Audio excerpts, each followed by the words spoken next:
Helga Palmer. I'm with eMedia, head of content and strategy. I'm Khanyi Nxumalo, executive producer, series producer, currently an independent.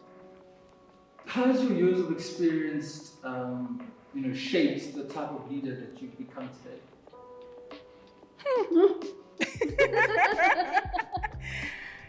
Wow. I'll go first. It's very interesting for me because you start off being a certain way, right? And then as you do different positions, I started as a production secretary. So obviously at that level, you interact with different people, and then you keep going up the ranks. And then the more you go up the ranks, the more you understand your leadership style. I've evolved. There were times where it was more ego and more all about you because the industry is very small and we're females, right? And it felt like sometimes we're fighting to be on top, so we're not always too kind to each other. But I would say that it has evolved now in that it is more nurturing and much, it's empowering. And that's why it was weird for me to be paired with Miss Helga, because she's been my boss and she was amazing, and I take a lot from her leadership style because she was very nurturing. I mean, she was firm but not in a way that puts you down. So that's why I was like, did you really pair me up with Miss H? Because she's been somebody who I've always looked up to. I mean, she was my boss up until recently. I left ETV last year, and her management style allowed me to be creative. I don't like being micromanaged, so she did not micromanage. And in her not micromanaging me, it made me tap more into my creativity. So since I've left, I've tried to adopt a similar way where I just don't micromanage. I let people be not so controlling, because then you empower people. So I think I've evolved into a more empowering and less dictatorial style of leading. Yeah. I think she has said everything about my leadership style.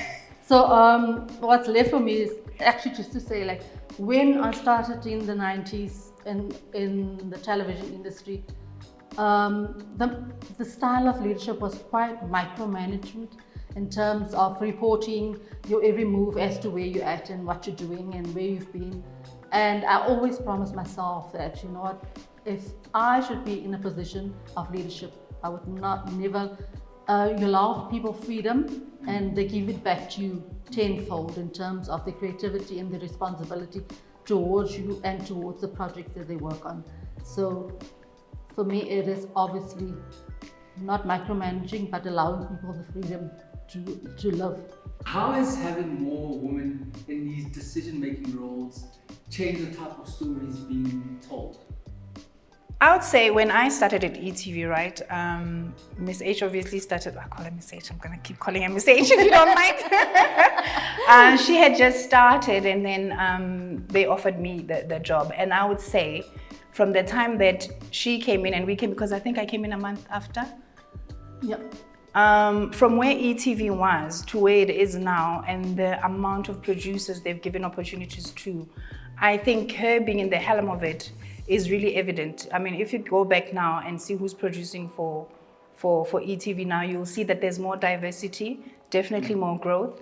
I'm going to come back and pitch to her very soon. So you see, I'll be back in there again with something, but that's not the point. But I think that they have definitely opened up doors for us, and there's definitely more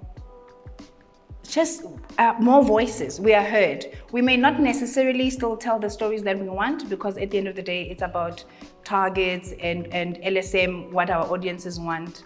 But I think eventually we'll get there. That's from my perspective. But yeah. I think I've been fortunate, in terms of whenever I was in a leadership position, I always had teams with a great complement of females. And I always insist on it because I always want that female voice to come through in everything we do, being it running the office or telling the stories. And where there's a female producer or a female director on set, you can feel that energy, that female energy coming through. And I think it's important for our females to thrive as well in those positions and to create those opportunities for them.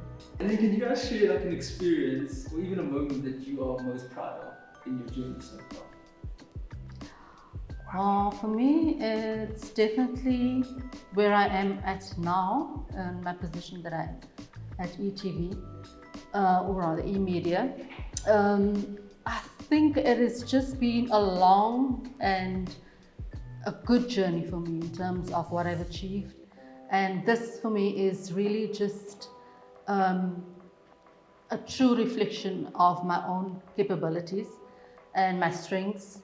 And for me, it's just, I'm very proud of where I am at the moment. Okay. So, yeah, I'm also very proud of where I've come and how far I've come. But there's still much to do. There's still much to achieve. I'd still like to write a manual one day on Production 101. There's still, being part of studios where we can tell our stories, tell our narrative with our own monies, without the big bosses telling us that LSM 527 wants this. The ultimate dream is to be able to tell these beautiful romantic stories that it's not always violence and everything, but we are where we are now because of the people that give us the funds. But it would be amazing to have access to a Tyler Perry Studios, but not tell Tyler Perry stories, because wow. But I feel like when you have studios and you control it, you can then control your narrative. So that's still the ultimate. But I am happy. I've been part of some amazing shows. They are number one, they're hit makers, they are relevant, they resonate. So I'm still very proud of the work that is out there that I've been a part of. But yes, there's still much, much more to accomplish. Yeah. So what drives your passion for showcasing South African stories? Like what motivates you to get up in the morning and to go actually do what you do? Wow, it's a tough one. For me, it's just the drive and that the creativity of my job, that and the freedom of it to tell stories and to actually inspire people every day to do their best and to tell the best stories, or come up or help them to come up with their best creative stories. So that is always a drive for me to say, like, you haven't done enough yet. Just go back. Let's tweak the story to go into a certain direction. Let's how can we tell it better? What else can we do? What stories haven't we told? So there's always that inspiration to find the next best thing. And it's hard because there's a lot out there. To find that unique, what's going to drive the audience? What's going to make them come in and watch the show?